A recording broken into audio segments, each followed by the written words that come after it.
आशीष सोलंकी जी, उज्जैन से। राधा वल्लभ शर्मा। महाराज जी, आपके चरणों में कोटि कोटि प्रणाम। महाराज जी, जब भगवान यही चाहते हैं कि जीव मोह में ना पड़े, तो उन्होंने जन्म मृत्यु का चक्र क्यों बनाया? सीधे प्रकट अप्रकट की व्यवस्था क्यों वो किसी और को थोड़ी बनाया, अपने आप को बनाया है। आप भूल करके अपने आप को अलग मान रहे हैं, यही मिटाना गलती आपकी है ना। वो और किसी को तो बनाया ही नहीं ना। आप हमें बताओ क्या और बनाया उन्होंने? विवेक ज्ञान से बोलना, क्या बनाया उन्होंने? अपने आप से उन्होंने सृष्टि रची, अपने आप की, अपने आप में। वो अपने आप में सृजन कर रहे हैं, अपने आप में पालन कर रहे हैं, अपने आप में लय कर रहे हैं अपने आप का। अब आप कौन है ये भूल गए, ये इसीलिए तुमको दंड मिल रहा है। तुम जब ये बात समझ जाओगे कि मैं जानत तुम्हें, समझ रहे हो ना, जानत तुम्हें हो जाए ब्रह्मविद ब्रह्मयु भवति, क्योंकि वही था। हम भूल गए अपने आप को, देह भाव में आ गए, तो स्त्री पुरुष उत्तम नीच अधम ऐसे गुण भाव में आ गए। अच्छा बुरा ये हो गए, बका है कौन? तो अंश का स्वरूप क्या है? पूर्ण। समझ रहे ना? पूर्णमदः पूर्णमिदं पूर्णात् पूर्णमुदच्यते पूर्णस्य पूर्णमादाय पूर्णमेवा वशिष्यते। तो पूर्ण से अगर अंश निकाला जाए तो क्या होगा? पूर्ण।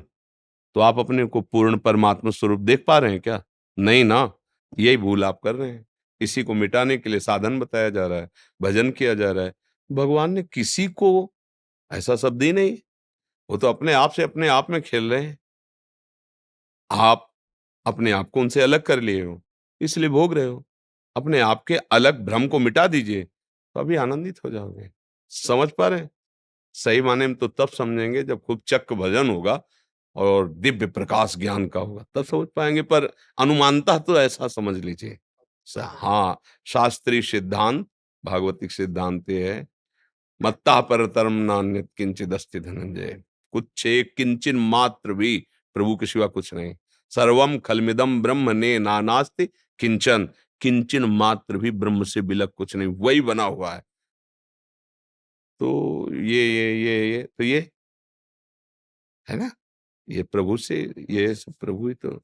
मतलब मैं, तो ये मेरा हाथ, तो ये शब्द जो निकला वो कहाँ से आया?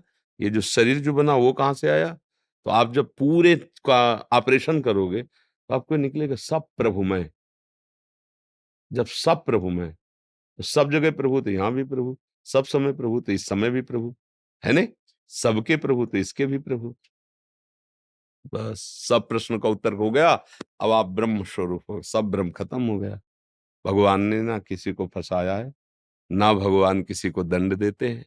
ये भ्रम से आपको ऐसा अनुभव होता है, क्योंकि आप जैसा भ्रम करते जाने, जैसे दूर अंधेरे में एक रस्सी पड़ी, हमें भ्रम हो गया सांप है, अब हम नजदीक नहीं जा सकते।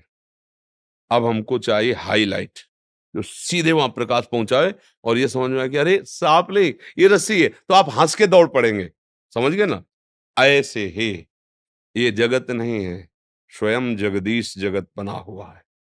जब सच्चा बोध हो जाए, अब कोई कहते कि कैसे ऐसा हो सकता है? क्योंकि उसको लाइट वहां पहुंचे नहीं रही और उसको बिल हिलता दिखाई दे रहा है, और गंभीरता से उसमें डूबा तो उसको फुसकार भी नजर आएगी। देखो फुसकार भी रहा है कुछ नहीं। जैसे बच्चे में अवस्था में आम बीनने जाते थे, तो एक जैसे झाड़ है या ठूंठ है, ऐसा तो कोई बैठा है, सब डर गए, अपने लोग सब भागे, कोई बैठा है वो, कोई नहीं है, खूब आम बीन लो।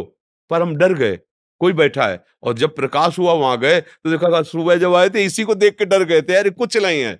बस ऐसा ही कुछ हमारा भ्रम है, जो हमें भय दे रहा है, जो हमें शोक दे रहा है।